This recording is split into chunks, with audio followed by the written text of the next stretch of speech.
ഇതേപോലെ നിങ്ങളിപ്പോൾ ഈ പറയുന്ന കാര്യങ്ങളെ ആര് മുഖവിലേക്ക് എടുക്കാനാണ്? ഇതേപോലത്തെ പരസ്യമായിട്ട് മറ്റുള്ളവരെ ഇങ്ങനെയിട്ട് കുറ്റപ്പെടുത്തുന്ന നാറ്റക്കേസ് പറയുന്ന ഒരു മഞ്ഞപ്പത്രം പോലെ ഒരു ചാനലിൽ കുറേ വിവരമില്ലാത്ത ആൾക്കാർ ചേർന്നിരുന്ന് എന്ന് വെച്ചാൽ ഇത് വിവരമില്ല എന്ന് പറയേണ്ടി വരുന്ന കാര്യം, വിവരമില്ലാത്തവരല്ലേ ഇത്തരം പ്രവൃത്തി ചെയ്യുന്നത്.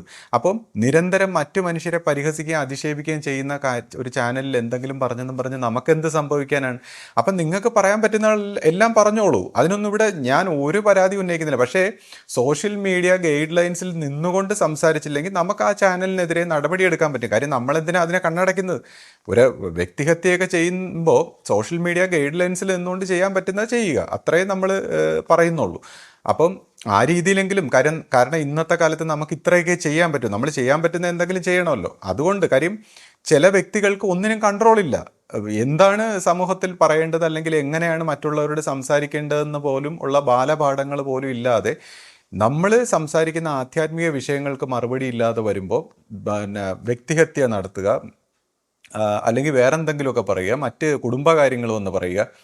അപ്പം ഇത് ഈ രീതിയിൽ മനുഷ്യരുടെ വാ അടപ്പിക്കാമെന്നാണ് ചിലർ, അത് അകത്തുള്ളവരുമുണ്ട്, ഇദ്ദേഹമുണ്ട്, അതിന് പിന്നിൽ പല ആൾക്കാരുമുണ്ട്. അപ്പോൾ ഈ രീതിയിൽ അങ്ങ് വാ അടപ്പിക്കാമെന്നാണ് കരുതുന്നത്.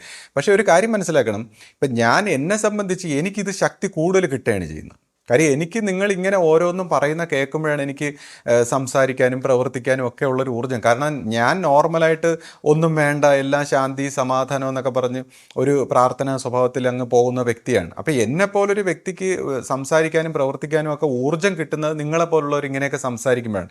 അതുകൊണ്ട് ഇങ്ങനെയൊക്കെ സംസാരിച്ചുകൊണ്ട് നമ്മളെ വാ അടപ്പിക്കാമെന്ന് ആരും കരുതണ്ട. പിന്നെ കഴിഞ്ഞ ദിവസം ഒരാൾ ഞാൻ പറയുന്ന ഈ കാര്യങ്ങളുടെ വാലിഡിറ്റി എന്താണ് എന്ന് ചോദിക്കുകയുണ്ട്. അപ്പോൾ ഞാൻ എന്തെങ്കിലും ദർശന സ്വഭാവത്തിലോ അല്ലെങ്കിൽ അതീന്ദ്രിയമായ എന്തെങ്കിലും പറയുന്നു. അപ്പോൾ ഞാൻ ചില കാര്യങ്ങൾ ഗുരുവായിട്ട് എനിക്ക് മനസ്സിലാക്കിച്ചു തരുന്നു എന്ന് പറയാനുള്ളൊരു കാരണം അത് ഞാൻ എന്തെങ്കിലും ദർശന സ്വഭാവത്തിനോ അല്ലെങ്കിൽ ഞാൻ എന്തെങ്കിലും അതീന്ദ്രിയമായ ഒരു അനുഭവത്തിൻ്റെ വശത്തിലല്ല. അപ്പോൾ ഇതിനെക്കുറിച്ച് വിശദീകരിക്കണമെങ്കിൽ ഇത് വ്യക്തമായിട്ട് കേൾക്കണം. കാരണം നമ്മൾ ഒരു മനുഷ്യനായിട്ട് ജീവിക്കുമ്പോൾ എന്താണ് ഇതിൻ്റെ രഹസ്യം? ഒരു മനുഷ്യൻ എന്ന് പറയുമ്പോൾ എന്താണ്? മനുഷ്യൻ ഇങ്ങനെ ജാഗ്രൽ, സ്വപ്ന, സുഷുപ്തികളായിട്ട് 3 സ്റ്റേറ്റ് ഓഫ് കോൺഷ്യസ്നെസ് ഉണ്ട്. അപ്പോൾ ഇത് ഞാൻ പറയുന്ന കാര്യങ്ങൾ ലോജിക്കാണെന്ന് മാത്രം നോക്കിയാൽ മതി. ഞാൻ പറയുന്ന കാര്യങ്ങൾ ലോജിക്കലാണോ എന്ന് നോക്കിയിട്ട് അതിൽ ശരിയായിട്ട് ഉൾക്കൊള്ളാൻ പറ്റുന്ന കാര്യങ്ങൾ ഉൾക്കൊണ്ടാൽ മതി. അല്ലാതെ അതീന്ദ്രിയമായോ അത്ഭുതകരമായിട്ടോ ഒരു കാര്യവും ഞാൻ പറയുന്നില്ല. ഞാൻ പറയുന്ന ഈ കാര്യങ്ങളൊന്ന് ശ്രദ്ധിച്ച് കേൾക്കുക. ഇപ്പോൾ മനുഷ്യൻ എന്താണ്? ഇപ്പോൾ ഒരു അന്വേഷണം നടത്തുന്ന ഒരു വ്യക്തി ചുമ്മാ ജനിച്ചു ഒരു മനസ്സുണ്ടെന്ന് പറഞ്ഞ് ജീവിക്കുകയല്ല. മനുഷ്യൻ എന്താണ്? മനുഷ്യനെന്ന് പറയുന്ന ഈ ഒരു പ്രോസസ്സ്, നമുക്കൊരു ജാഗ്രൽ, സ്വപ്ന, സുഷുപ്തി, ഇങ്ങനെ 3 സ്റ്റേറ്റ് ഓഫ് കോൺഷ്യസ്നെസ് ഇങ്ങനെ ദിവസവും മാറി മാറി വരുന്നു.